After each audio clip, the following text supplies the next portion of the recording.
c'était de faire en sorte qu'avec des petites images, avec un système qui est assez complexe, on arrive à discuter de sujets complexes, d'analyser, possiblement, bon, je veux dire, même de structurer, de trouver des solutions. Je ne sais pas si vous avez des questions sur le jeu lui-même, sur le pourquoi du comment, des images et du système. Moi, j'en ai une. Oui? Comment ça se fait que dans toutes les 10 images qu'on a vues, on n'a pas joué, on n'a pas de carré là, de couleur pleine? Comme celle-là ou celle-là? Là, celle-là, oui, celle-là. C'est Il y en a, ouais. Sont à part? C'est comme s'il y avait deux structures d'images? Il y a les images plus comme celles qu'on a eues, puis les images plus juste des couleurs. Ouais, bon, c'est une bonne question. À quoi ils servent ou je sais pas trop? OK. Bon, je vais essayer de faire ça une réponse assez courte. Tout l'ensemble des groupes de couleurs, en fait, c'est une représentation du système sans avoir les formes. Si on prend par exemple ici les couleurs noir, blanc, jaune, violet, c'est des couleurs complémentaires. On les retrouve ici. Noir, jaune, violet, blanc, noir, jaune, violet, blanc. Donc, tous les groupes qui sont ici représentent ces images-là, mais comme dans un langage machine, c'est-à-dire dans un groupe de couleurs qui n'a pas de forme, pour leur donner une autre dimension, une dimension encore plus abstraite même. Alors, les groupes des gris, il y en a ici gris là, gris ici et gris là. On les retrouve ici, la même chose. Gris rouge, gris blanc, gris rouge, gris vert ici. Un autre ici, gris blanc, gris noir, on le retrouve ici. Bon, alors, tout l'ensemble du cœur de l'interface, ou si on peut dire, tout l'ensemble de la structure ou de l'organisation des interactions entre chacune des images peut être recomprimé et reschématisé en des blocs de couleurs tout simples.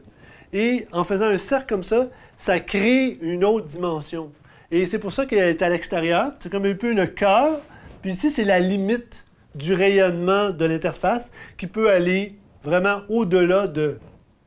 On peut jouer avec les images d'une façon séparée, puis en jouant avec les images d'une façon séparée, c'est comme si on arrive avec un premier niveau. Hein? On a des symboles, on a des correspondances symboliques, on dit ce qu'on pense, on joue avec ça.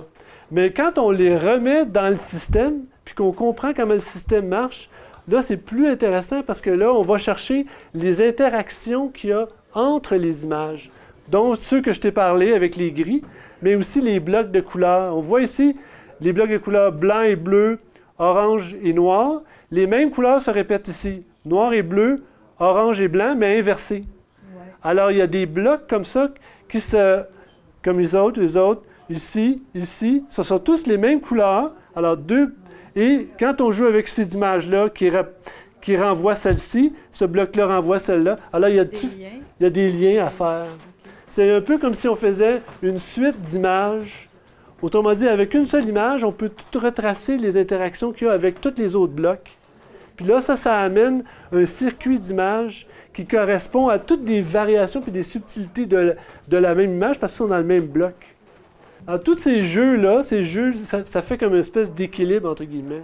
Tu sais, parce que, comme je te dis, moi, ça m'intéresserait de travailler avec les gens qui ont un problème de santé mentale, mais juste en regarder l'interface pour jouer avec ces blocs-là sans nécessairement comprendre avec quoi tu joues, tu peux t'équilibrer.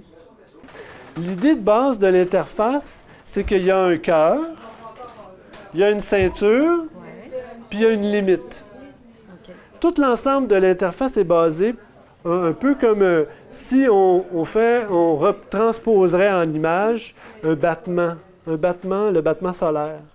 Donc, le battement, il fait ça, il arrête ici, puis après ça, il s'en va le plus loin possible, en expansion.